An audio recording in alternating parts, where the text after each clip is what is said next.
검찰도 12.3 내란 사태 수사에 속도를 올리고 있습니다. 서울중앙지검 나가 있는 취재기자 연결해 지금 수사 상황 알아보겠습니다. 군하연 기자, 조규홍 복지부 장관도 조금 전 검찰에 출석했다고요? 네, 12.3 내란 사태를 수사하는 검찰 특별수사본부가 조규홍 복지부 장관을 소환해 조사 중입니다. 비상계엄과 관련해 국무위원이 소환 조사를 받은 사실이 알려진 것은 이번이 처음입니다. 조 장관은 윤석열 대통령의 비상계엄 선포 전 열린 국무회의에 참가한 11명 중 한 명입니다. 조 장관은 지난 5일 국회에 출석해 당시 국무회의에서 계엄 선포에 동의할 수 없다고 말했는데 윤 대통령이 바로 자리를 떠 의견을 개진할 기회가 제한적이었다고 말한 바 있습니다. 특히 계엄 포고령에 파업 중이거나 의료 현장을 이탈한 의료인은 48시간 내 본업에 복귀하고 위반 시 계엄법에 의해 처단한다는 내용이 담긴 것에도 전혀 동의할 수 없다고 했습니다. 검찰은 조 장관을 상대로 비상계엄 선포 전 국무회의에서 어떤 논의가 오갔는지, 전공의 관련 내용이 포고령에 포함된 경위는 무엇인지 등을 물을 계획입니다. 군 수뇌부에 대한 수사도 계속되고 있죠. 압수수색도 이어가고 있다고요? 네, 그렇습니다. 검찰 특수부는 오늘 오전부터 수도방위 사령부를 압수수색하고 있다고 밝혔습니다.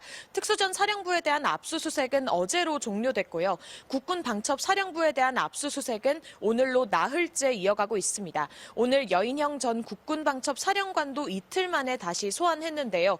여 전 사령관은 현직 군인 신분이라 파견된 군검사가 조사하게 됩니다. 여 전 사령관은 김 전 장관의 지휘를 받아 국회와 중앙선관위에 방첩사 병력 요원을 투입한 것으로 지목된 이번 사태의 핵심 인물입니다. 우원식 국회의장과 한동훈 이재명 대표 등 유력 정치인 체포를 시도했다는 의혹도 받고 있습니다.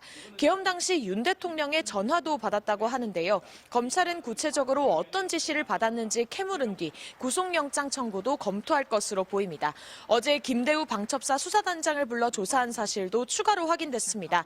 김 단장은 지난 10일 국회에서 여인형 사령관으로부터 구금시설 및 체포와 관련된 지시를 직접 받았다며 여 사령관이 장관께서 직접 명단을 불러주셨다며 받아 적으라고 했고 정치인 명단은 총 14명이라고 밝힌 바 있습니다. 네, 사태의 핵심 인물이죠. 김용현 전 국방장관 조사도 계속되고 있죠. 네, 그렇습니다. 검찰 특수부는 오늘 오전 10시부터 서울 동부구치소에 대기 중이던 김 전 장관을 불러 다시 조사하고 있습니다. 어제도 김용현 전 장관을 불러 늦은 저녁까지 5시간 정도 조사했는데요. 김 전 장관은 검찰 조사에서 윤 대통령이 포고령을 직접 수정했다고 진술한 것으로 알려지기도 했습니다. 국회의 정치 활동을 금지한다는 포고령 내용은 위헌성이 확인돼 그 자체가 내란 혐의의 강력한 증거로 지목돼 왔죠. 포고령을 윤 대통령이 직접 검토했다면 윤 대통령의 내란 우두머리 혐의는 더 짙어질 수 있습니다. 검찰은 김 전 장관을 추가 조사하면서 윤 대통령의 지시 내용 등 사태의 전말을 추궁해 나갈 것으로 보입니다. 계엄 당시 투입됐던 군에 대한 수사도 확대하는 모습인데요. 앞으로도 계엄군 수뇌부에 대한 수사가 이어진다고 봐야겠죠? 네, 그럴 것으로 보입니다. 비상계엄 당시 특전사 707 특수임무단 병력을 국회로 수송한 김세훈 특수작전 항공단장도 어제 참고인 신분으로 소환됐습니다. 국회와 중앙선관위에 요원을 파견하는 데에 관여한 정성우 방첩사 1처장도 소환됐습니다. 계엄 선포 직후 윤 대통령과의 통화에서 이번 기회에 싹 다 잡아들여 정리하라는 지시를 들었다고 했던 홍장원 전 국정원 1차장도 어제 검찰 조사를 받은 것으로 확인됐습니다. 군 주요 인사들의 엇갈리는 주장이 많은 만큼 특수부는 군 인사들의 진술뿐 아니라 객관적 증거를 통해 계엄 전후 상황을 재구성하는 데 수사력을 집중하고 있는 것으로 전해졌습니다.